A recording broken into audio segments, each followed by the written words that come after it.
ज्या वेळेस स्वातंत्र्य नव्हतं, स्वराज्याचं स्वप्न बघायला कोणी तयार नव्हतं, अशा वेळेला राजमाता जिजाऊ साहेबांनी आपल्या लेकराला सांगितलं, शमशेर उचल, ही वेळ आहे 4 यवनी 5 शाहीला सुरुंग लावायची.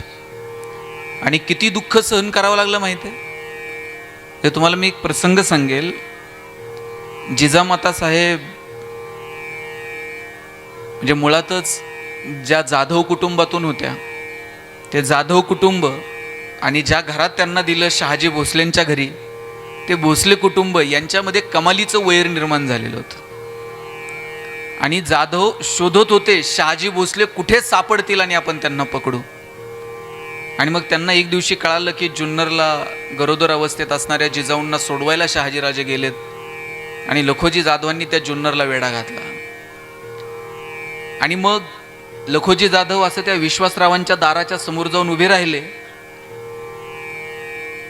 आणि त्यांनी आवाज दिला, कुठे आहे शहाजी भोसला. विश्वासराव बाहेर आले. त्यांनी सांगितलं इथं नाहीत. म्हटले मग? पळून गेले.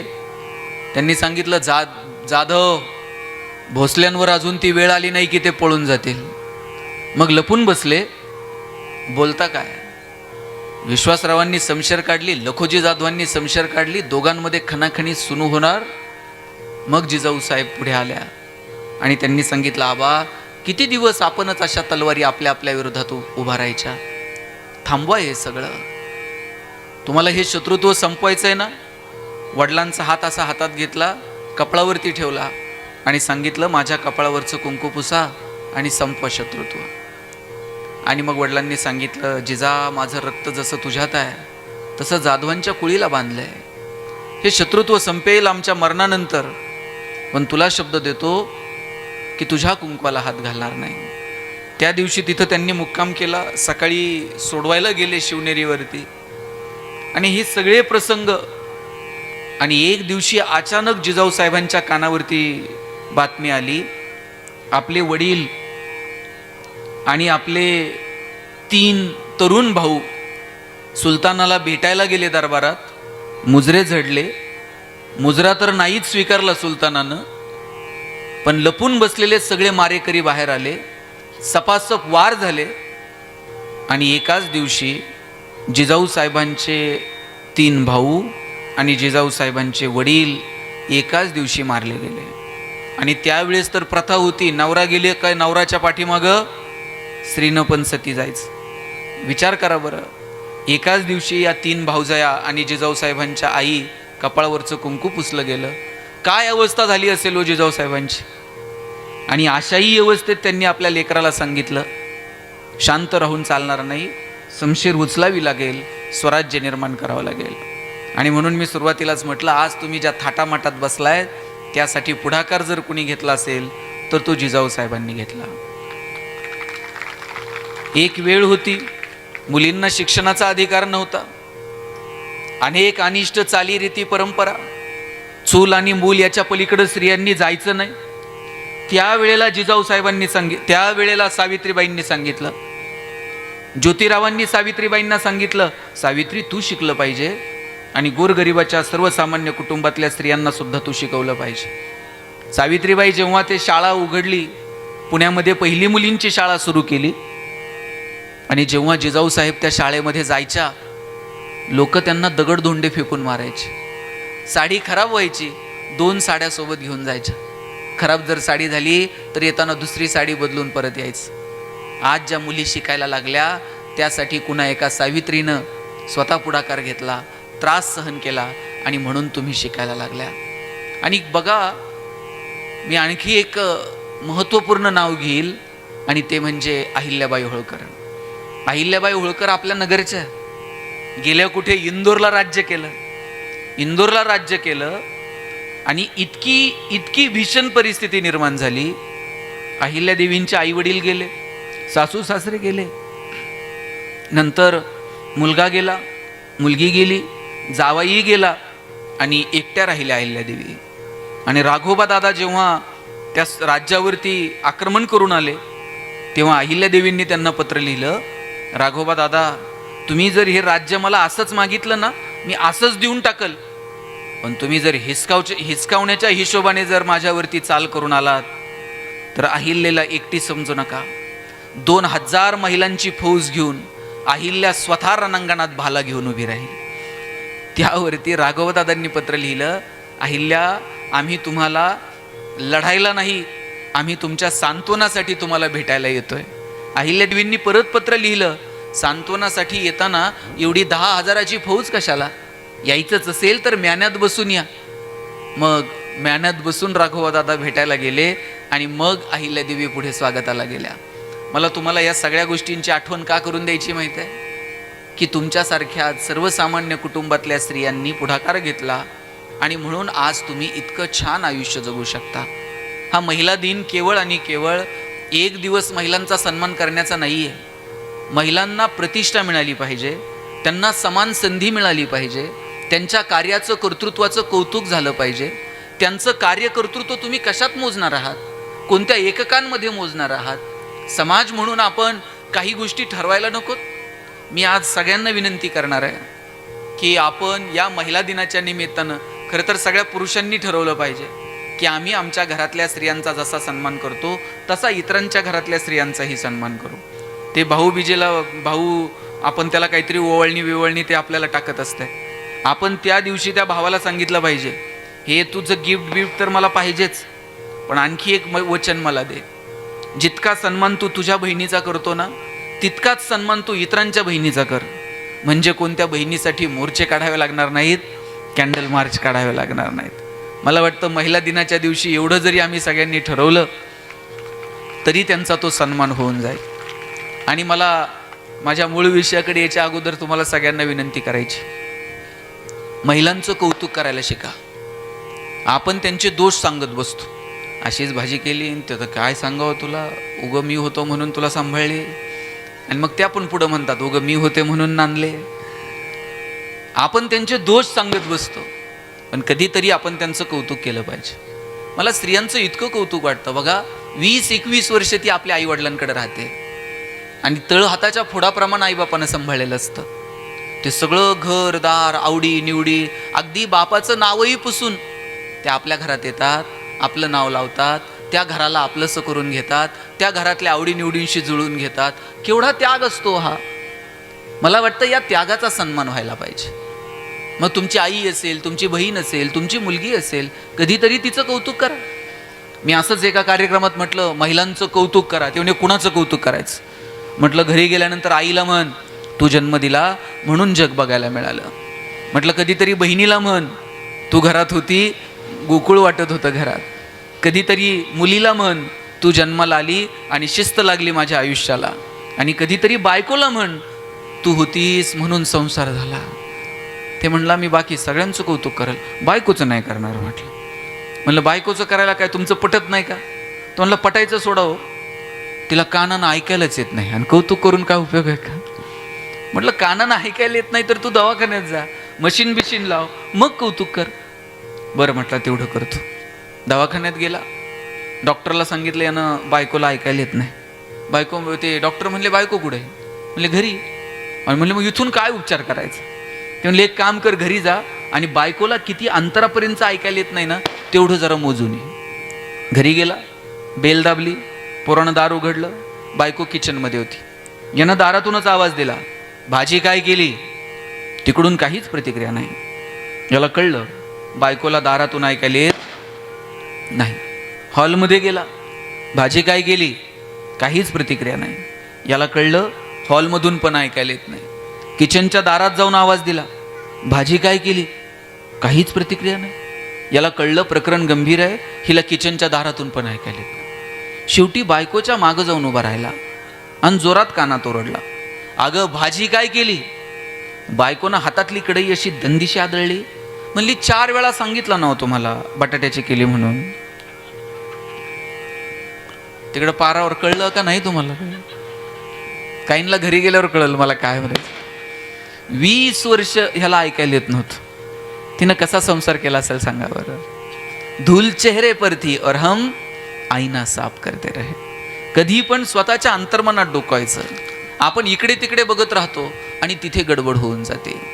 मग सामाजिक स्वास्थ्य असो, आपलं अर्थकारण असो, आपलं कौटुंबिक स्वास्थ्य असो, आपलं स्वतंत्र एक व्यक्तिमत्व असो, या सगळ्याच्या बाबतीमध्ये कधीतरी आपण अंतर्मुख होऊन थोडासा विचार करण्याची वेळ आहे. या सगळ्या धावपळीच्या नादामध्ये आपण जगायचं म्हणून जगत राहतो आणि या धावपळीत नेमकं आपल्याला करायचं काय हे विसरून जातं. धर्म, अर्थ, काम आणि मोक्ष हे 4 पुरुषार्थ सांगितलेले आहेत. त्याच्यामध्ये अर्थ हा सुद्धा एक पुरुषार्थ सांगितलेला आहे. म्हणजे पैसे कमवणं हा पुरुषार्थ सांगितला आहे. पण मी म्हणेल की आता स्त्री आणि पुरुष, पूर्वी असं म्हणायचे की ती एकाच रथाची 2 चाकं आहेत. पण मधला काळ असा होता की स्त्रियांना सुविधा नाहीत, समानतेची संधी नाही.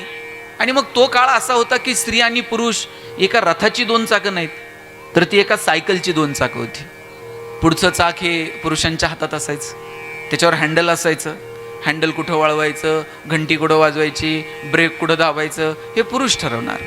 आणि मागचं चाक स्त्रियांचं, त्याच्यावर कॅरेज असायचं. संसाराचा सगळा बोजा एकदा त्या कॅरेजवर टाकला की आम्ही मंडळी निघालो प्रवासाला.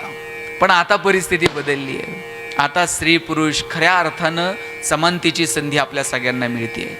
जितक्या चांगल्या पद्धतीनं आर्थिक क्षेत्रामध्ये पुरुष कार्यरत आहेत, तितक्याच किंबहुना मी तर म्हणेल हल्ली त्याही पेक्षा जास्त काम चांगल्या पद्धतीनं अर्थकारणाच्या क्षेत्रात स्त्रिया करू शकतात आणि करत आहेत. मला असं वाटतं की अर्थकारण म्हणजे नेमकं काय? साध्या साध्या सरळ सोप्या भाषेत जर तुम्हाला सांगितलं ना, चांगल्या मार्गानं पैसे कमवणं, चांगल्या ठिकाणी ते बचत करणं, चांगल्या ठिकाणी ते इन्व्हेस्ट करणं आणि आपल्याकडे जे पैसे आहेत ते आपल्या आयुष्यासाठी, चांगल्या कामासाठी योग्य पद्धतीनं खर्च करणं, याच्यापेक्षा काय अर्थकारण असतो? म्हणून पहिली गोष्ट, पैसे कमवण्याचे चांगले मार्ग शोधले पाहिजेत. दुसरी गोष्ट, कमवलेल्या पैशातून योग्य ती बचत केली पाहिजे. तिसरी गोष्ट, जिथं बचत करायची आहे ती संस्था, ते इन्स्टिट्यूट, ते माध्यम योग्य आहे का याची जराशी शहानिशा केली पाहिजे. आणि 5वी गोष्ट, योग्य ठिकाणी पैसे खर्च पण केले पाहिजे. काहींना आहे ना कमवायचं कळतंय, बचत करायची कळतीये, पण खर्च करायचा म्हटला तर अंगावर काटा येतो. म्हणजे काहींना क्रेडिटेडचा मेसेज आला ना खूप बरं वाटतं आणि डेबिटेडचा आल्यावर करमत नाही. अर्थकारणामध्ये दोन्ही गोष्टी आहेत, कमवणंही आहे, बचतही आहे, इन्व्हेस्टमेंटही आहे आणि खर्च करणंही आहे. आणि ह्या सगळ्या गोष्टी जेव्हा योग्य पद्धतीने चालतात तेव्हा तो आर्थिक गाडा व्यवस्थित चालू शकतो. कुणीतरी तुम्हाला सांगतंय इथं 2 रुपये गुंतवा 2 दिवसात दुप्पट, असं होत नाही. तुम्ही अनेक अर्थक्षेत्रातल्या तज्ज्ञांना भेटा. आत्ता ज्ञानेश्वर सर आणि मी चर्चा करत होतो, दुर्दैवानं शाळा कॉलेजच्या जीवनामध्ये सुद्धा आपल्याला अर्थकारणाच्या संदर्भामध्ये योग्य मार्गदर्शन होऊ शकलं नाही. किंवा आपण जेव्हा बाजारात आलो तेव्हाही आपण आर्थिक साक्षर व्हावं याच्या संदर्भानं कोणता पुढाकार घेऊ शकलो नाही. मला उत्कर्ष संस्थेचं कौतुक करायचं आहे की तुम्ही तुमची बँकिंग व्यवस्था, मल्टीस्टेट असेल, पतसंस्था असेल, सोसायटी असेल, याच्या माध्यमातून तुम्ही हे सगळं करत राहाल.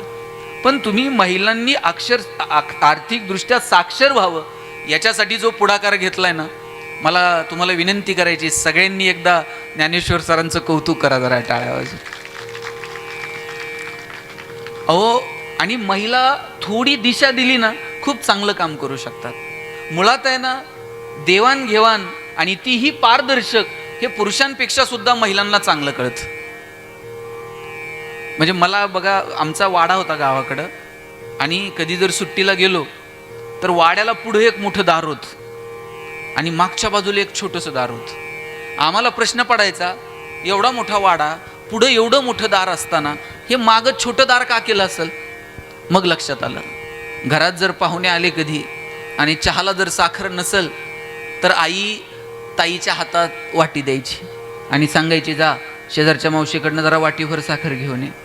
बरं, आता ती ताईच्या हातात जर वाटी दिली तर ताई ती वाटी ओढणीच्या आडं लपून घ्यायची, मागच्या दारानं जायची. बरं, जी मावशी आपल्याला साखर देतीये ही ताईचं लक्ष असायचं, वाटी सपाट भरली आहे का जरा भरून दिली आहे. मग परत देताना तशीच वाटी परत गेली पाहिजे. आणि तीच वाटी जर आमच्या पोराच्या हातात कोणाच्या दिली, ते पाहुण्याच्या पुढं वाटी घेऊन जाते पुढच्या दाराने, परत पाहुण्याच्या पुढंच वाटी घेऊन येते. म्हणजे पाहुण्याला कळलं पाहिजे पाटलाचा वाडा पण चहाला साखर नाही. घरातली आर्थिक स्थिती सुद्धा कशी योग्य प्रसंगी योग्य वेळी झाकून ठेवावी, देवाणघेवाण जी आहे ती तशीच कशी परत करता येईल याची काळजी घ्यावी. हे पोरीला शिकवावं लागतंय का? अहो, शेजारच्या मावशीकडनं विरजन घेऊन ये असं म्हटलं तरी आई विरजनाची वाटी परत रिकामी देते का? आणलेली वाटी रिकामी द्यायची नसते. तिच्यात भाजी तर घालून देईल, शेंगा तर घालून देईल, भाजीची वाटी सुद्धा रिकामी परत करायची नाही. हे स्त्रीला काही वेगळं शाळेत शिकवावं लागतंय का? आईकडनं, बहिणीकडनं, सासूकडनं, जावकडनं आपण हे शिकलोच की नाही? तुम्ही एक तरी मला सांगा बरं, बाई कर्ज काढलंय, बुडवलंय आणि पळून गेली भारत सोडून. अहो, बचत गटाचं 10-20 हजार रुपयाचं कर्ज जर असलं ना, तिला असं वाटतं मी कधी फेडेल आणि कधी नाही. 100 रुपये कुठंतरी पिठाच्या डब्यात काढून ठेवील, कुठंतरी डाळीच्या डब्यात काढून ठेवील, पण आपला हप्ता वेळेवर गेला पाहिजे. 5-25 हजार रुपयाचं कर्ज काढतील, पण काडीला काडी लावून संसार करतील. ते किती जण पळून गेले, मल्ल्या बिल्ल्या कुठं निघून गेले. पण मला एक भारतातली स्त्री अजून अशी दिसली नाही 5-50 कोटी कर्ज काढले, बुडवले आणि गेली देश सोडून. आर्थिक दृष्ट्या खरं तर महिलांमध्ये ते ओतप्रोत भरलेलं आहे की आपण घेतलेलं कर्ज फेडलं पाहिजे, आपण घेतलेली गोष्ट परत केली पाहिजे. हे महिलांना वेगळ्या अर्थानं सांगायची गरज नाही. आता मग काय सांगायची गरज आहे? आता एक गोष्ट सांगायची गरज आहे. पहिली गोष्ट, तुम्ही तुमच्या, आता बघा निम्मा अर्धा संसार तुमचा झालाय, आता तुमच्या लेकींना, तुमच्या पोरींना सांगा आर्थिक दृष्ट्या तू तुझ्या पायावर उभं राहिलं पाहिजे.